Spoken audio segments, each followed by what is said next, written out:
कहीं ना कहीं अब जनता को बात समझ में आ रही है कि मोदी जी जो बोलते हैं कहीं ना कहीं वो काम नहीं करते, और जो काम करते हैं वो ये बोलते। ये लग रहा था कि जैसे ही मोदी जी के हाथ में सत्ता जाएगी, भ्रष्टाचारियों के ऊपर मोदी जी कार्रवाई करेंगे, देश में भ्रष्टाचार, आप भ्रष्टाचारियों को ही अपनी पार्टी के अंदर जो है लेकर आ रहे, तो फिर आप इस देश को कैसे भ्रष्टाचार से मुक्त कर सकते हैं? लेकिन ये आज देश का 142 करोड़ जो लोग हैं देश के अंदर, हर किसी के दिमाग में ये जितने मुद्दों को लेकर आए थे, मैं एक एक मुद्दा करके गिनवा रहा। मैंने 2 मुद्दे बताए, मैंने भ्रष्टाचार का मुद्दा बताया, मैंने काले धन, आप महंगाई की बात करो, आप युवाओं को 2 करोड़ रोजगार देने वाले थे प्रतिवर्ष, कहां गए वे रोजगार? आप गंगा को निर्मल और पवित्र बनाने वाले थे 2022 में, क्या निर्मल और पवित्र की आमदनी 2022 तक दुगनी करने वाले थे? क्या किसानों की आमदनी दुगनी हुई? आप इस देश के अंदर 100 स्मार्ट सिटी बनाने वाले थे, क्या इस देश के अंदर 100 स्मार्ट सिटी बने?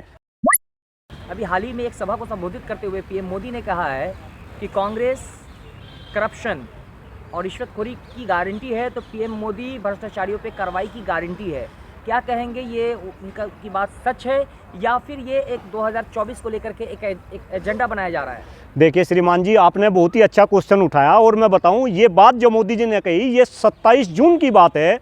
वे मध्य प्रदेश में थे, भारतीय जनता पार्टी के कार्यकर्ताओं को वो संबोधित कर रहे थे, और उस संबोधन में उन्होंने कहा कि अगर विपक्षियों की गारंटी भ्रष्टाचार की है तो मैं भी एक गारंटी दे दूं, ऐसा उन्होंने 3 बार कहा। और इसके बाद में उन्होंने जो स्टेटमेंट बोला, वो स्टेटमेंट आपके चैनल के माध्यम से हिंदुस्तान की जनता सुने और इसके ऊपर विचार करे। मोदी जी ने कहा कि अगर उनकी भ्रष्टाचार करने की गारंटी है तो मेरी एक एक भ्रष्टाचारियों के ऊपर मैं कार्रवाई की गारंटी देता हूं। लेकिन साहब, इसके 7 दिन बाद, यानी कि अगर हम 2 तारीख की बात करें, महाराष्ट्र में क्या हुआ? महाराष्ट्र में उसी सम्मेलन के अंदर मोदी जी ने यह भी बात कही कि एनसीपी 70,000 करोड़ के भ्रष्टाचार वाली पार्टी है, और 7 दिन बाद उन्होंने एनसीपी को तोड़ा और एनसीपी को अपनी सरकार में मिला लिया। और सरकार में भी जो 8 मंत्री उन्होंने बनाए, उनमें से 5 मंत्री ऐसे बनाए जिनके ऊपर भ्रष्टाचार के गंभीर आरोप है, और उनमें से भी एक मंत्री तो ऐसा बना दिया, छगन भुजबल, मैं नाम ले रहा, जो 2 साल तक जेल की सलाखों के पीछे रहे। क्यों भाई? एक तरफ तो आप 7 दिन पहले ऐसा बयान दे रहे, और उसके बाद आप इस टाइप का ड्रामाबाजी, आप लोकतंत्र के अंदर इस टाइप की ड्रामाबाजी कर रहे, तो कहीं ना कहीं ये हिंदुस्तान की जनता है साहब, ये बड़ी समझदार जनता है, और जनता सब देख रही, जनता है ये सब देख रही। ये कहीं ना कहीं अब जनता को बात समझ में आ रही कि मोदी जी जो बोलते हैं कहीं ना कहीं वो काम नहीं करते, और जो काम करते हैं वो ये बोलते नहीं। मैं आपको बताऊं, अब से 9 साल पहले केंद्र में भारतीय जनता पार्टी की जो सरकार आई, वो कुछ मुद्दों को लेकर आई, उनमें से भ्रष्टाचार और काले धन का मुद्दा मेन मुद्दा था। कहीं ना कहीं जनता को ये लग रहा था कि जैसे ही मोदी जी के हाथ में सत्ता जाएगी, भ्रष्टाचारियों के ऊपर मोदी जी कार्रवाई करेंगे, देश में भ्रष्टाचार खत्म होगा। लेकिन मैं आपसे ही पूछना चाह रहा, आप भी एक जागरूक मीडिया पत्रकार है, क्या ऐसा हुआ? अरे जब आप भ्रष्टाचारियों को ही अपनी पार्टी के अंदर जो है लेकर आ रहे, तो फिर आप इस देश को कैसे भ्रष्टाचार से मुक्त कर सकते हैं? ये डॉक्टर कुलदीप मलिकनी, ये आज देश का 142 करोड़ जो लोग हैं देश के अंदर, हर किसी के दिमाग में ये क्वेश्चन चल रहा। तो क्या लगता है 2024 में क्या लगता है कि कांग्रेस जो है भाजपा को टक्कर दे पाएगी? क्योंकि पीएम मोदी का एक नाम ही काफ़ी है। देखिए श्रीमान जी, नाम था, अब मोदी जी का नाम धीरे धीरे डाउन हो रहा। भारतीय जनता पार्टी वाले कहीं ना कहीं मीडिया के अंदर जिस तरीके से प्रचार प्रसार कर रहे, आज वो देश की जनता को समझ आ रहा। भारतीय जनता पार्टी वाले कह रहे कि भाई मोदी जी का दुनिया में डंका बज रहा। अभी मोदी जी जो है अमेरिका के दौरे पे थे, किस तरीके से अमेरिका का दौरा रहा, वो सफल रहा या असफल रहा, ये भी सब लोगों ने देखा। मैं तो 21 जून की बात बता रहा, न्यूयॉर्क के अंदर जो फंक्शन था वर्ल्ड योगा डे के ऊपर, आप वहाँ की पिक्चर्स देखो, किस तरीके की पिक्चर सामने आई।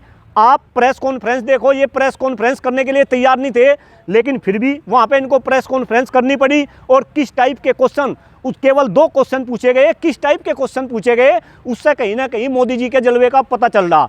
तो अगर आप ये कह रहे हैं कि भाई मोदी जी का जलवा बरकरार है, आप मुझे बताओ मोदी जी जितने मुद्दों को लेकर आए थे, मैं एक एक मुद्दा करके गिनवा रहा। मैंने 2 मुद्दे बताए, मैंने भ्रष्टाचार का मुद्दा बताया, मैंने काले धन का मुद्दा बताया। इसके बाद आप महंगाई की बात करो, आप युवाओं को 2 करोड़ रोजगार देने वाले थे प्रतिवर्ष, कहाँ गए वे रोजगार? आप गंगा को निर्मल और पवित्र बनाने वाले थे 2022 में, क्या निर्मल और पवित्र गंगा हुई? आप किसानों की आमदनी 2022 तक दुगनी करने वाले थे, क्या किसानों की आमदनी दुगनी हुई? आप इस देश के अंदर 100 स्मार्ट सिटी बनाने वाले थे, क्या इस देश के अंदर 100 स्मार्ट सिटी बने?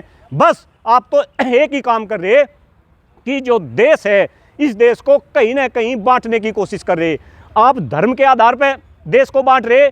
अब आप धर्म के अंदर घुस जाओ, धर्म के अंदर आप जो है जातियों के आधार पर जो है लोगों को लड़वा रहे। अब पब्लिक को पता चल गया कि भाई जो गोरे अंग्रेज थे वे तो चले गए, कहीं ना कहीं हमने सत्ता काले अंग्रेजों के हाथ में दे दी, क्योंकि अंग्रेजों की भी कहीं ना कहीं यही नीति थी, फूट डालो और शासन करो। अब उसी नीति के ऊपर ये भारतीय जनता पार्टी के लोग चल रहे। जनता पसंद करी तभी तो वो दूसरी बार पीएम बने हैं। क्यों आप पसंद कर रहे? क्या मैं पसंद कर रहा? क्या हम और आप भी जनता के हिस्से हैं। आप इस टाइप के क्वेश्चन करने लगे कि भाई जनता पसंद कर रही। कर्नाटक में चुनाव का क्या रिजल्ट हुआ? क्या कर्नाटक में मोदी जी को पसंद किया गया? क्या अभी महाराष्ट्र में क्या रिजल्ट आया?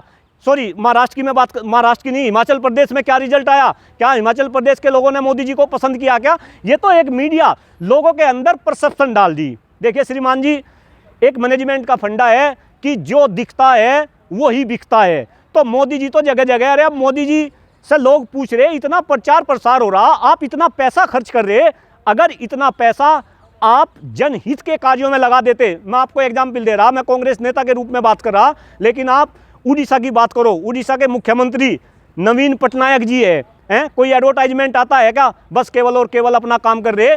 ऐसे लोग चाहिए देश के अंदर, ऐसे नेता चाहिए, ये जनता अब जानने लगी। और मैं एक एग्जाम्पल यहाँ पे दे रहा, अगर मैं थोड़ा सा पीछे जाऊँ, 2009 के अंदर अमेरिका में चुनाव हुए, वहाँ पे बराक ओबामा जी श्वेत राष्ट्रपति बने।